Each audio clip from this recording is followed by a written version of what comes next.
I will tell you, 6059 has a tendency to tell me so-and-so was hitting on me. And I'm No, like, they weren't. That's what I say. I'm like, nobody hits on me. Nobody. It's the Scott and Alley Not for Air podcast. The rules are gone. The shirt is untucked. Here's Scott and Alley. Welcome again to the Scott and Alley Not for Air podcast, where we continue with stories from Alley. And apparently, is this vacation stories again, or It happened on vacation. Oh, it did? But it also is something that you've always said about me. Oh. And that is that people love to tell me everything, or they just instantly start talking to me. Yep. And I don't mind it. No, we've been around doing this with the community that we've been in for almost 20 years. People feel they know you. Now, I'll start with this. So I'm going to point the camera down. So see this sweatshirt I'm wearing? Yes. It says Cleveland, Ohio. Yes, it does. And that's my hometown. Well, on this trip, and this does help with things. So many people, I wore this sweatshirt almost every single day because I didn't realize how cold that New England was going to be. But so many people came up to me just randomly, "Are you from there?" Mm-hmm. And then they would say where they were from. And that's an easy connection.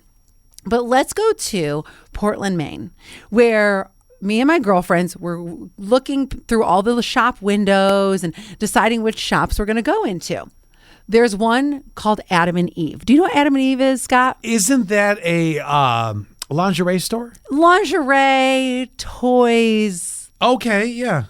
Nipple pasties. Oh, excellent. Everything like that. Yeah, perfect. We see something in the window. My one girlfriend's like, "Ooh, I want to go and look at that closer." We go inside, and the employee, Aaron is his name, introduces himself and says, "Hey, my name's Aaron. I can help you. If you have any questions, I can help you." And then it proceeds to say, "But don't be afraid to ask me anything. I have had any question in the world. I can tell you nothing will embarrass me." All right, no problem. Me and my girlfriends were looking at the lingerie that she was interested in. Well, then in the back, there's some toys, which then you got 3 girls who are on a vacation. So we're picking up various toys and we're commenting on various toys. One of them was like the rose. I don't know if you've ever seen the rose, Scott. I don't think I have ever seen the rose. It's in the shape of a rose. Okay. And one of my girlfriends says something like, "Oh, this is a great one. Love this one." Here comes Aaron. "Yes, that's one of our best sellers." Oh. Blah, blah, blah, blah, blah. Then there's the Hitachi. Do you know what the Hitachi is? Can't say I do. Scott, we really need to give you a little bit more education on the female accoutrements. I mean, all I know is Aaron's about to tell you butt plugs are on shelf 2 over to the left, but we're getting there. Oh my. Oh my, Aaron. I pick up the Hitachi. Yeah. And I'm waving it around. I'm just joking around with my girlfriends. What a waste. This thing sucks. The only thing this one's good for is if you have a kink in your neck or you need a back massage. Here comes Aaron. "You're right. Blah, blah, blah." Aaron's all supportive. Okay, Aaron. All right. Now, as we're bebopping around the entire store, somebody else comes in. Aaron's answering some questions for this gentleman. Thank God. And then we're on our way out the door and we are this close. I mean, this close from exiting. Aaron says, "Oh, but did you ladies see this?" All right. You're back. Yep. And he proceeds to hand us this. It is probably about the shape of both of my fists together. Oh. And it looks like that. It's bigger up at the top, and then it kind of cones down at the bottom. Oh. And he proceeds to tell us that it is a butt plug. And he's like, "But this one's heavy, and it's got a handle on it. So it almost looks like it's like a kettlebell." That's exactly what my girlfriend said. It's a kettlebell butt plug. Kettlebell for your butthole. Oh. So I pick it up. Why not? Sure. I pick it up. Oh my gosh, this thing is so heavy. And I'm like, I would never, no one ever uses this. And each one of my girlfriends, "Oh my God, this is so heavy." Yeah, That's a lot. If you want all of your organs to go up into your throat, Oh, you're no. going to use the butt plug kettlebell. God. And then after that, he says, "Yeah, we got it last November and we haven't sold a one."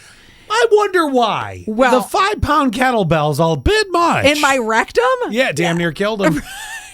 And then after the fact, so finally, okay, yep, chitty chatting about the kettlebell butt plug. And then finally, okay, well, have a good day. Me and my girlfriend said, can you imagine how many people touched that kettlebell?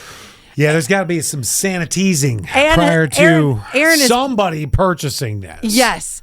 And this is where everywhere we went, my girlfriends were like, everyone talks to you. And I just said, you just got to flash them that $1 million smile. You know, that's the thing. You're right. You expect it around this area because you're going to run into a lot of people that know who we are, what we do. I wouldn't have expected that. I mean, I guess it just follows you everywhere. What on my face says, tell me more about a 10-pound kettlebell butt plug? I'll tell you what it is. Because right there, you can get a good giggle.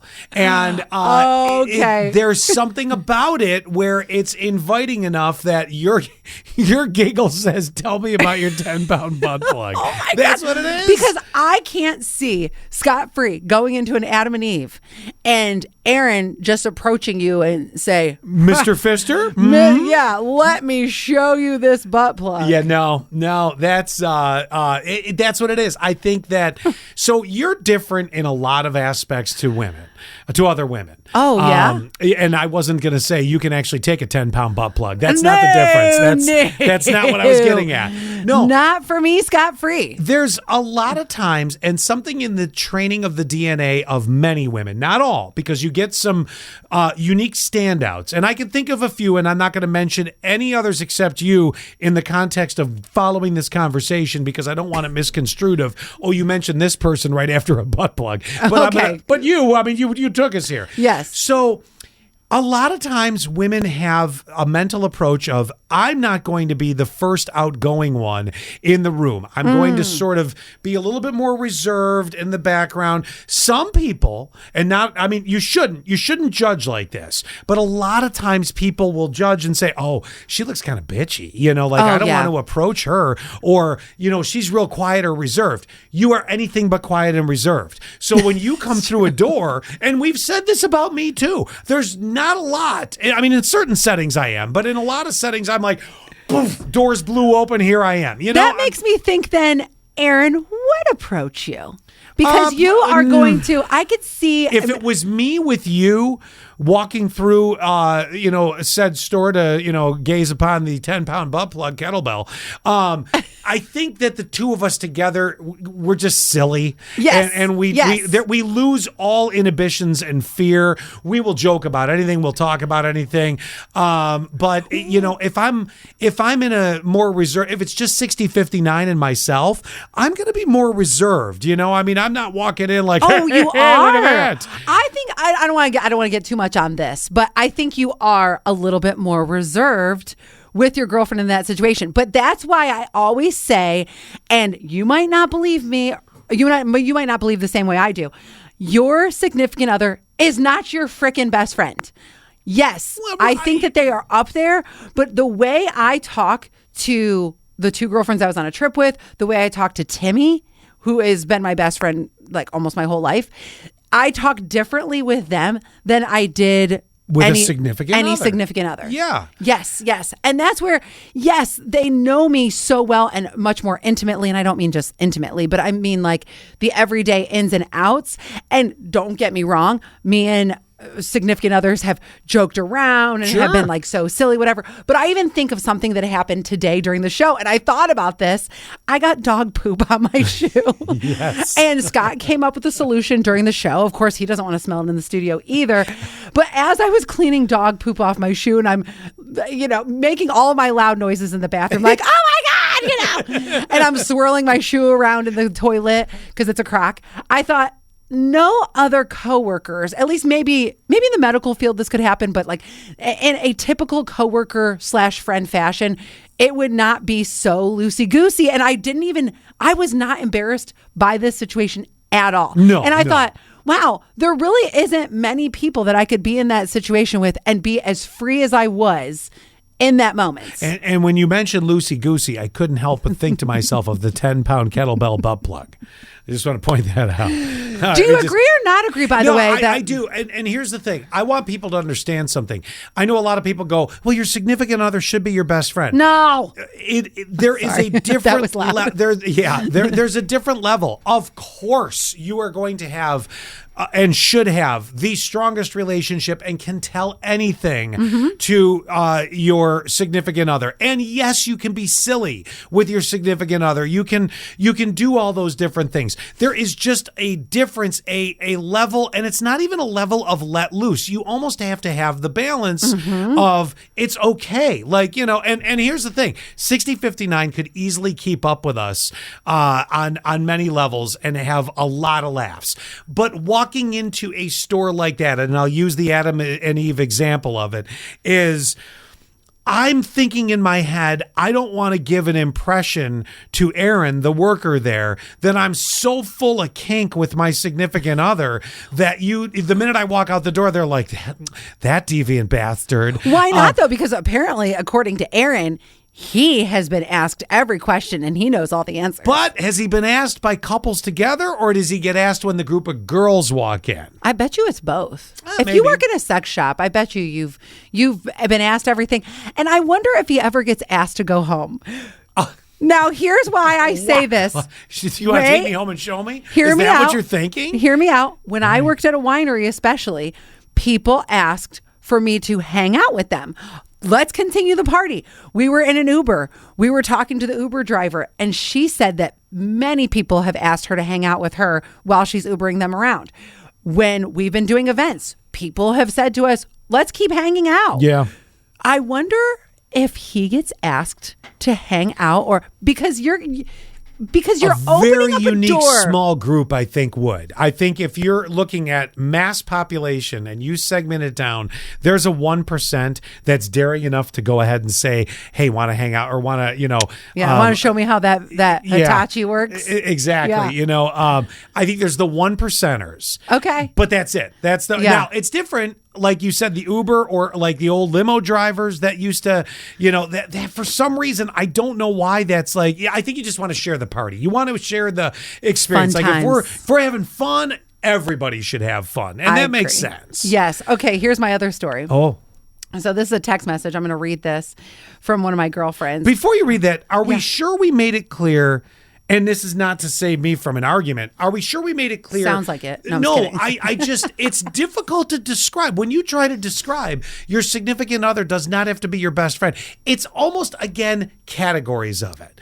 I'm going to talk to Terry, who's my guy best friend, about certain things 6059 is not going to give two shits about. She just doesn't care. I mean, she might follow along a conversation. And you and I, we have a goofy humor. And a lot of that comes from, just having been locked in a room together for 20 years, basically. Also, I think that there are different expectations, too. Yes, I have none with you. That's exactly right. I'm just kidding. That's exactly right. When I'm wow. Well, no, yeah, but even like if I'm with Timmy, that's my best friend from my youth. Yeah. I don't have any expectations. There's nothing I need to let him down about because we don't pay each other's bills. Yeah. We don't get in fights about jealousy or cheating not that him and his wife don't fight about that, but you get what I'm saying. No, but there's all sorts of life expectations that are different. Yes.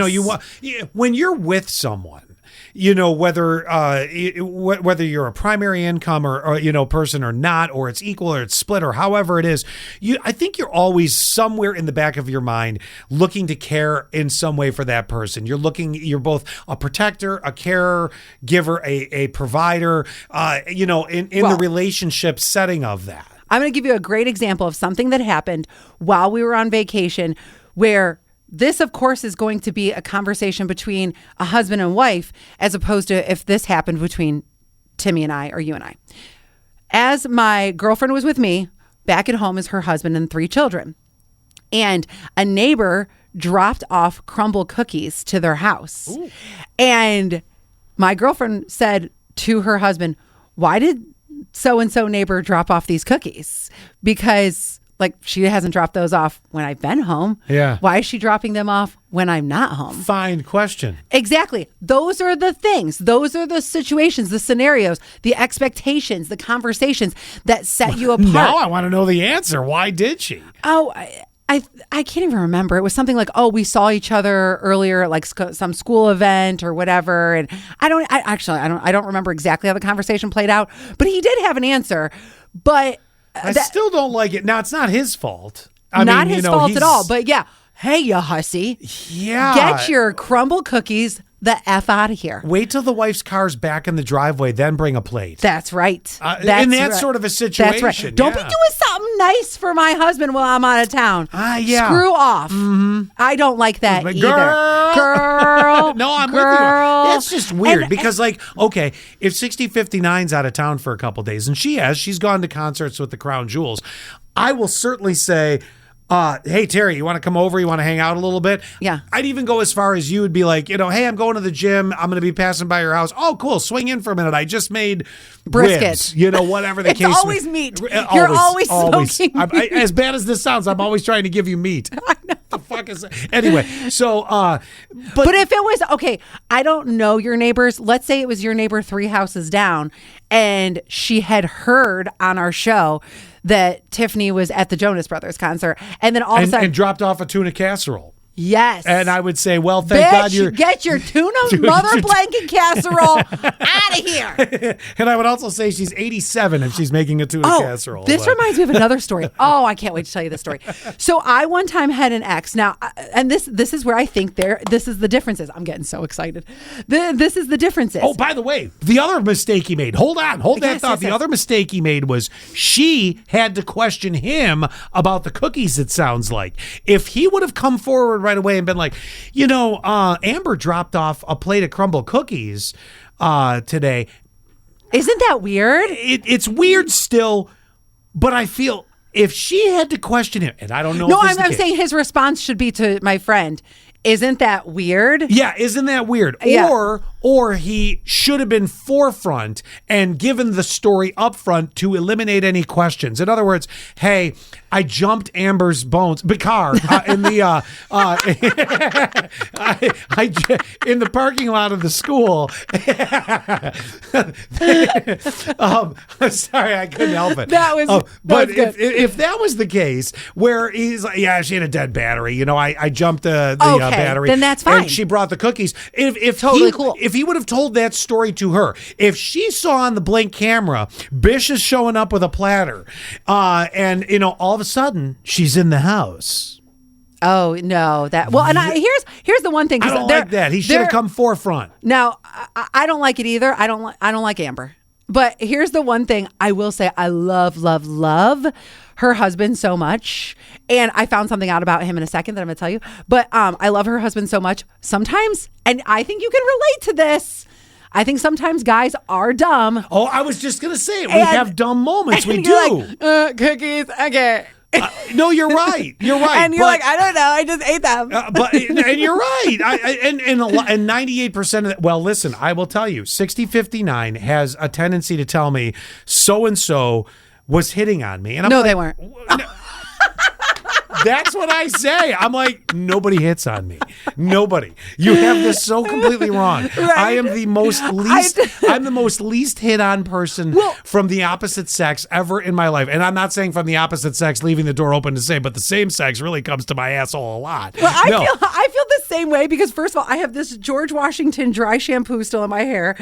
And we're constantly, we talked about poo on my shoe on the show today. Yeah. I am not attractive to anyone of the opposite sex. They're going to write a Harry Potter book about you called Hagrids. Very funny. Very funny. But no, seriously, she's like, oh, she was flirting with you. I'm like, the fuck she was? What, did she just lose her vision? What happened? Oh my gosh, this happened once. Instant blindness. So one time I was living with someone and I have an old friend from my tattoo days when I worked at the tattoo shop. And this guy is so sweet. It's hard for me to explain this sometimes. The fact that I have old friends that will sometimes reappear. So this guy, I was walking the dog. I just moved into the neighborhood, ran into this old friend. I'm like, no kidding. You live in this neighborhood? I didn't know you were over here. We hadn't had contact in a long time. So he stopped by and dropped off some baked Crumbl cookies? So it was something baked goods because he was newly divorced and he was trying to fill his time with baking. I don't know. And I knew he was because he was constantly posting it. And I was like, oh man, those sound so good. So he dropped some off.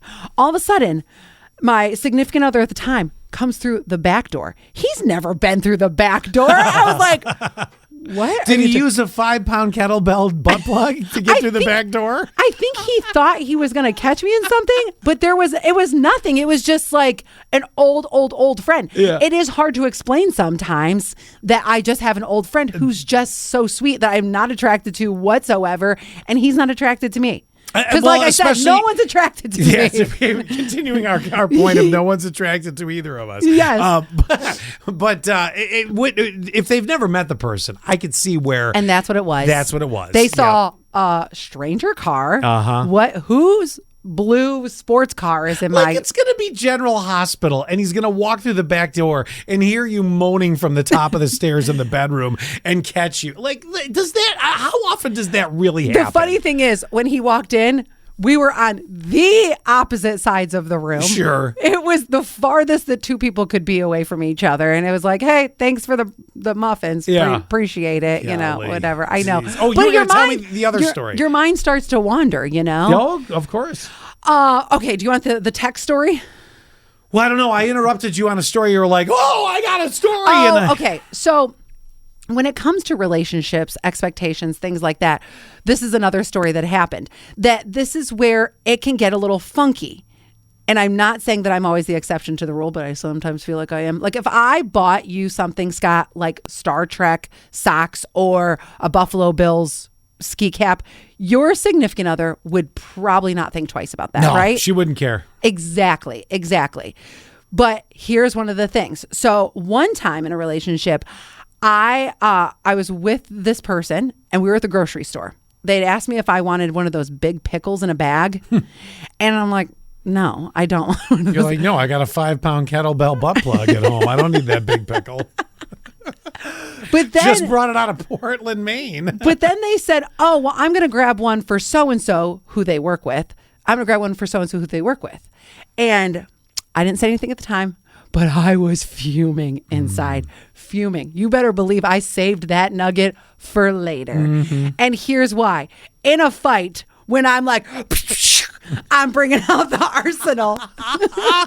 I brought it out because I said, you do not just randomly bring me, a Propel, a pickle, a blah, blah, blah.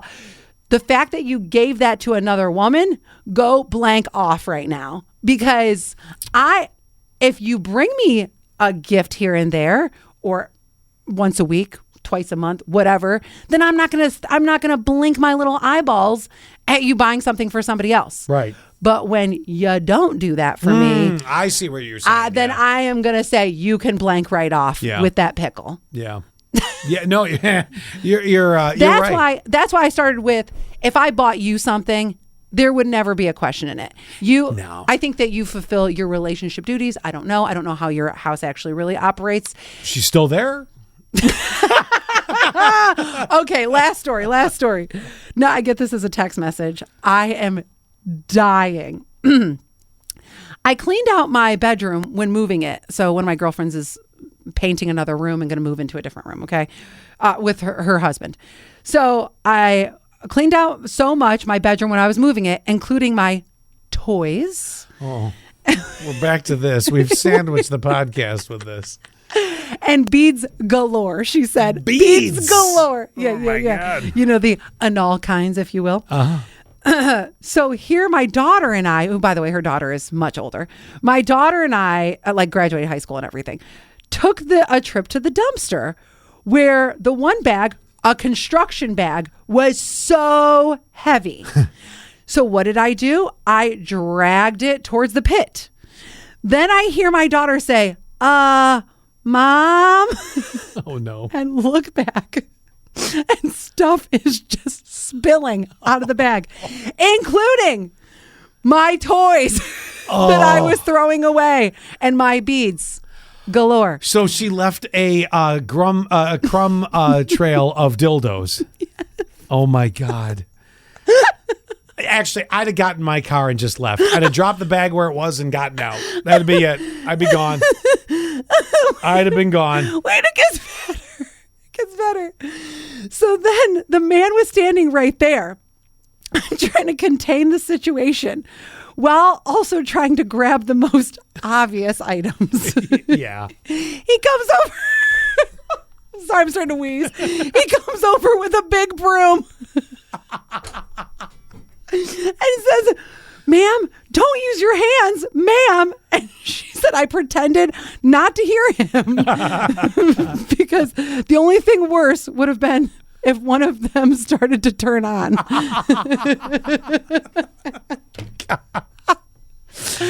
A gentleman was trying to broom up her vibrators. Sweep it away.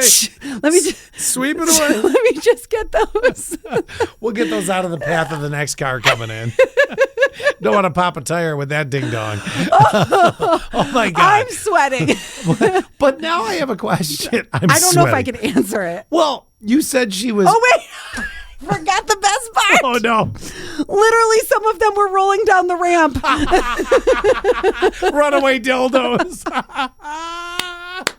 Oh, God. I wish there would have been video of this. What was your question? Oh, okay. I have been dying to tell you that Hold story. on. Just let me regain the mental image. The second I thought of that, or the second that she told me that, I'm in my God. car and I mean, and that can only happen to one person, and I know who it is. I'm not going to mention names, but that's just so perfect. And well, we've learned a couple lessons. Number one, get a thicker contractor bag next time, or double bag it, or double bag it. That's right. Yep. And I mean, there are alarming questions, like the fact that she filled a contractor bag with all this stuff is truly amazing. No, it wasn't. I don't think it was just the toys. I think that there was the old toaster oven is what busted the hole in the bottom of the bag? Yes. I think and then that all the dongs were going out? It's like, instead of a rosary, you got anal beads breaking off like it's friggin' Mardi Gras. People are tripping. Oh my God, I can see this. You know what it looks like? All of a sudden there's somebody else who's coming to bring their dumpster stuff, and it's like, yeah, right? And then here you are on the beads. Here you are, yeah. You're in the ER at the hospital. Well, how did this happen? Well, you're not going to believe it. But there was these rolling anal beads, and boy, oh my God. It's like a cartoon. Her life is so comical. And that's why I keep her around. No, I'm just kidding. Yeah, how do you lose that, right? But here's the question. If this was I'm out of breath. If this was the clean out, I understand periodically you got to go through a closet and you got to be like, there's the Ed Hardy shirts are not coming back. Right? Or will they? Or will they? Yeah. And then you're like $2,000 lost. Yeah, well, exactly. I know. This is why we never throw anything away. But, did she purge her entire toy chest? Like, is this a start from scratch? No, I think that you just get to a point. I mean, was this circa 2000 to 2010 in time to just, say that's it, we're letting it go? So coming full circle. I think that and because you're asking me this question, it really goes to show, because usually the women do take care of this kind of stuff. Yeah. I said at the beginning of the podcast, the Hitachi sucks. You get to a point where you go through and you're like, don't use this, never going to use that. That sucked too. Yeah. And that's what it is. You keep the good ones. I got And then the other ones that you tried and sucked, or they were from a cheap company. And or even a different relationship.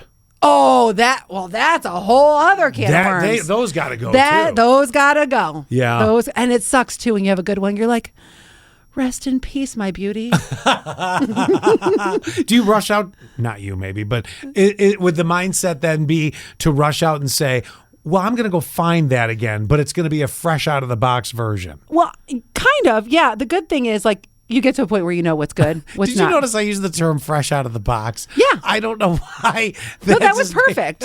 No, that was perfect.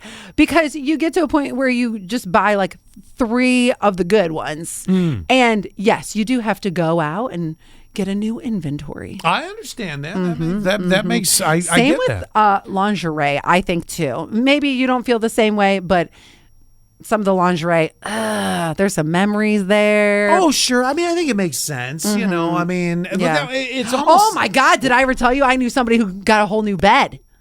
Really? Yes. Wow, I've heard of burning the mattress, but literally they swap the bed. Yes, I want to say maybe even bedroom set too. Really? But- Well, you know, sometimes you need a Purge. absolute purge and complete change, and that's actually good for the mental soul. Now, that was a friend of mine who, not that this person is rich, but had the money to do. I couldn't do a whole bedroom set. No way. Ellie's like, I'll just get a new mattress pad. Yeah, right. I Exactly. can't get the whole new mattress. Just give me a new pad. Exactly. Oh my God! Which reminds me, What? you know, weird things happen on a mattress, and this is Oh, do they? This is No, not just kidding. This is not sexual. Oh. But you know, have you ever been in a situation? I'm sure you have. So let's say a certain new person in your life is become a stayover partner for more often than not, and they might help you with changing the bedding. Okay. Yep. Not uncommon if the coupling is moving along further. Yep. And there's a random and this has literally happened in my life. There's a random stain on the mattress, and it's a large one, you know, and it's like, but you always use a mattress pad. Or it was that one time you didn't have the mattress pad and your kid was sick and they were in there and they ended up puking on the bed. And now it's, you know, even though you've cleaned it, it stains and stuff like that. It is the most awkward thing in the world. It's like, you know, you're like, well, there's some markings on this. Oh, wait. Well, even worse is, okay, yours might be a kid gets sick on the bed. Mine is, I'm sorry, but this is the Not for Air podcast. Mine is usually like blood. And that makes sense. Yes, no, that totally makes sense. And yes, this situation happens in every single relationship. And you're like, okay, let's just ignore this big blood spot. I've tried bleaching it. Yeah, I've tried Clorox cleanup. No, I have not. I'm like, it's fine. It's fine. It's fine. It never fails. It's gross. Look away. It just never fails. It's the same for me as I'm not going to leave my underwear sunny side up because he doesn't need to see my period underwear. Like, that's so gross. No, I know that you're a sense. grown-ass man and you're very good about this kind of stuff, but I really don't want him to see that kind of stuff. Well, there's still certain things that are mildly personal with that. I get that. I know you do your girlfriend's laundry from time to time. If not, I don't know how often you do it. I mean, we split, but I mean, but a lot you've of seen times, the inside of her underwear. Oh God, yeah. And you've seen the period and underwear. so have the dogs. But right, but yeah. you've seen the period underwear. Well, she actually doesn't get it. She's What? got what the heck does she have? An IUD? Yeah. So she doesn't really. I mean, I'm not saying she doesn't get it, but it's highly manageable. Let's put it that way. Oh, where mine is like yesterday. Oh my God. No, yesterday. This is okay. Really personal. No wonder you like murder mysteries. I went to the bathroom and I thought I peed myself and I was like, oh no, that's not what happened. Gotcha. I thought I peed myself. That's really what I just said. She's 42. She knows her body. Well, I was like, what is happening? Oh, it happens. That's Exactly. See, you're grown. You're good. Nothing phases me, you know. Thank God. It's weird how I got to that point. Including me cleaning poop off my shoe today. No, in and the I'm studio. so glad the toilet brush worked that I suggested to do that. I said, put it in, hit flush, let the circles of the flushing do a quick pre-rinse, and then use the toilet brush and then flush again. And it worked. Yeah, there you go. And it worked. Well, there's a little trick for you in case you get poop on the on your crock. Especially if you're at work. Yes. Because our toilets are like, Oh, yeah, there's some power. Now, if you get poop on a 5-pound kettlebell butt plug, how do you clean that, Scott? you figure that one out yourself. Okay. Goodbye. Well, that was fun. Wasn't that fun? That was fun. Do us a favor, will you? Subscribe. Share the Scott and Alley Not for Air podcast. Touch our buttons. We know you want to.